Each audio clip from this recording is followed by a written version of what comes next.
Hey guys, it's Hink here. And so today I got a special one for you. We're recording in actually Las Vegas, but I came across some important data that I wanted to make sure I shared with you guys because today we have to talk about a topic that's very important. It's premature ejaculation, okay? According to some figures, up to 20% of men suffer from some form of it. And I actually came across some really important data that actually demonstrates why it can happen and actually a very interesting and potentially game-changing fix for premature ejaculation. And so let's get into it. Before we go any further, guys, I've already made a video on premature ejaculation. I've actually made 3 of them. However, this first one here actually breaks down like, what is the definition? How do you know the different types? Like, what are all the different treatment options? So I break down all of it. So if you're interested in more of like the intro info, please check that video out. But today we're going to be talking about the role of actually the penis glans size. So guys, before we go any further, there actually is some important data that actually Cali showed me. And so it's this paper here and it looks at gland size, okay? Cali is, I think, doing the Lord's work. So if you guys want to support Cali, my editor, please see the links in the description, the ways to support him.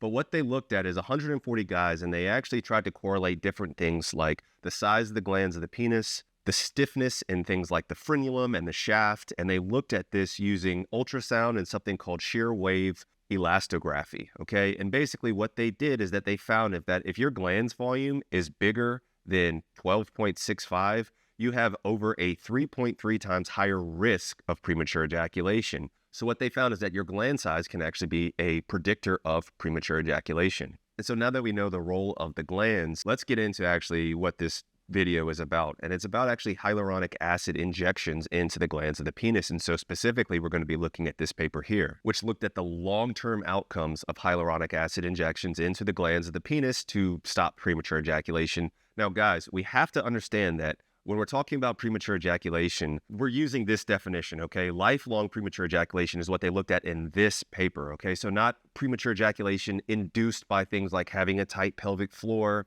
or basically you didn't have it and then all of a sudden you start developing it. This is guys that basically from the time that they became sexually active, they've had premature ejaculation, and not just premature ejaculation, but when ejaculation occurs within 30 to 60 seconds after beginning any kind of penetration. 30 to 60 seconds. So some of you guys out there are like, oh, I have premature ejaculation. I usually go after about like 2 minutes. guys, that's not technically premature ejaculation, at least lifelong premature ejaculation. No, that's not to say that you don't want to last longer. I get that. But when we're talking about actual medical definitions, that's not the case. And I would advise you, now this is weird, but it's because a lot of guys actually underestimate how long they last, guys. The average duration for actual sexual intercourse is actually, guys, somewhere around like 3 to 5 minutes. Once again, guys, you got to stop watching porn, okay? I'm not going to go off on a tangent about that, but you got to stop watching it because that's not real life. It's usually somewhere like 3 to 7 minutes, guys. What they did in this paper is they actually injected hyaluronic acid into the glands of the penis. And so I'll put up this, this picture here,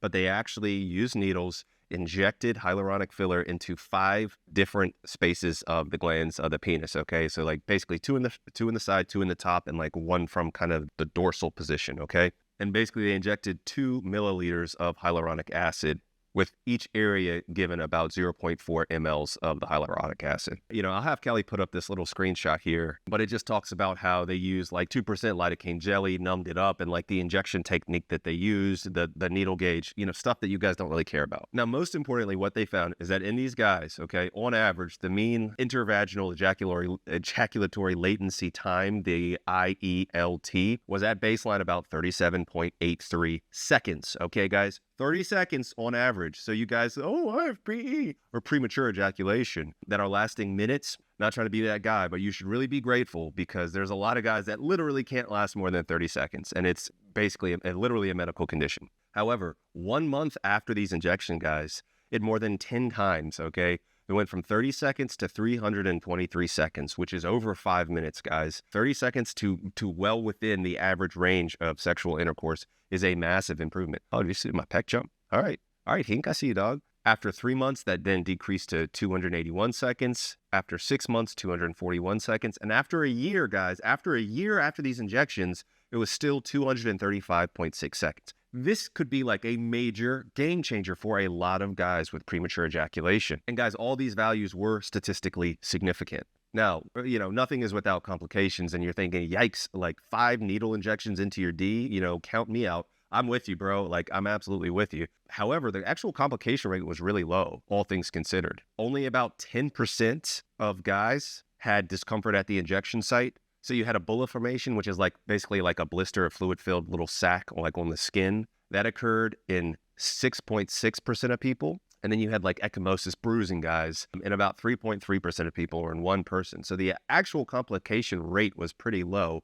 However, guys, this was a fairly small study. Only 27 people were included. And so some of you guys might be thinking, Oh, well, hey, this is just one small study. guys, I'm going to put up a screenshot here. I'm not going to read through all of this, but this data has actually been replicated in many, many, many different papers, and they all unanimously show the same thing, like massive, massive improvements when it comes to the ability to last longer, that latency period. This data is reproducible. This is just one of the newer long-term studies that actually came about. How does this even work? Okay, what is the mechanism of action, as we call it in the biz, or the MOA? Well, guys, they think that it's actually twofold, basically. Number one, by injecting the filler into the glands of the penis, which is the most sensitive area of the penis and typically most responsible for premature ejaculation, it can actually create a barrier between basically the stimuli and the receptors. And so it can literally kind of not numb your penis, but basically just bring down that level of sensation because there's not as many of those sensory nerve fibers essentially firing or connecting, okay, because that filler is in the space.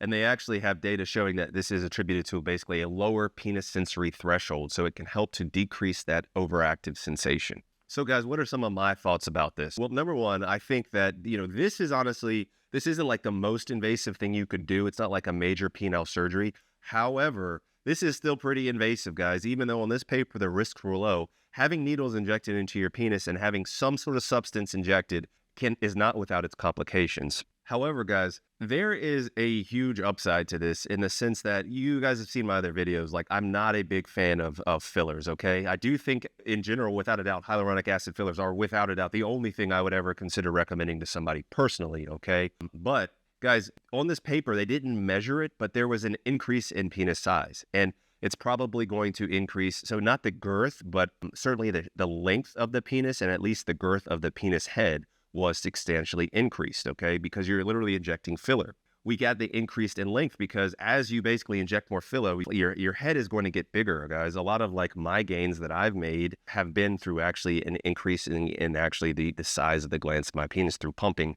I'm not going to go on a tangent, guys, but you guys know that, you've probably seen my before and after pictures. Link is in the description if you're interested in that. So you get a bigger penis. From this, you get to last longer. And guys, like a lot of the other options, like duloxetine, I think, or duloxetine, some of these like SSRIs that I talk about in my other video, they have significant systemic side effects, okay? They can really, in some people, mess you up and lead to things like erectile dysfunction, sexual dysfunction. And so you're trading one problem for another. Now, guys, interesting, they comment on this in the paper. They say, there are no systemic side effects from hyaluronic acid injections. There's no negative impact on things like desire or fertility, like with other treatments. And it has the additional benefit impact on self-esteem and confidence in premature ejaculation because of the larger gland size. Guys, so much of actually like premature ejaculation is actually mental. If you're used to like busting within 30 seconds, that can actually start sending these sympathetic feedback signals. You're about to get intimate and you start going into fight or flight, sympathetic, which can cause erectile dysfunction, but also have your pelvic floor in a more hypertonic state. So you're going to just, explode very quickly because of that. Looking down, seeing a bigger pee-pee, and then having this increased sensory can actually start a more positive feedback. So when I initially read this paper, I was like, nah, I wouldn't recommend this. But now the more I read it, I'm like, all right, guys, this is actually not the worst thing you could do when it comes to lifelong premature ejaculation, okay? Not acquired premature ejaculation.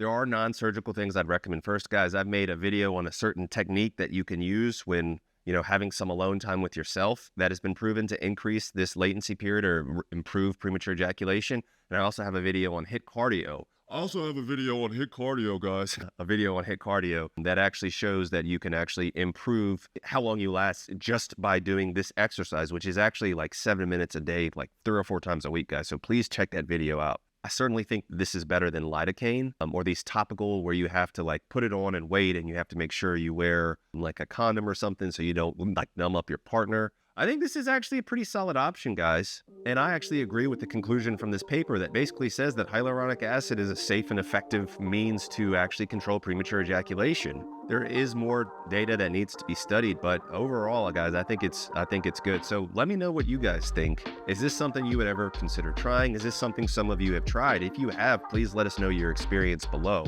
I would just be very cautious about, having anything injected into my D, but having a bigger D and also lasting, 10 times as long, it's hard for me to objectively use evidence to say, no, guys, don't do that. So guys, that'll do it for this video. Thank you for joining me in Vegas. Your boy Hink is, always out here working, always out here grinding. I also bought this like deluxe suite, and so I got to pay for it. And I'll catch you on the next one. All right, peace and love. Dr. Hink got the plug on the health, yeah. Got you thinking about your wealth, yeah. In his office, no.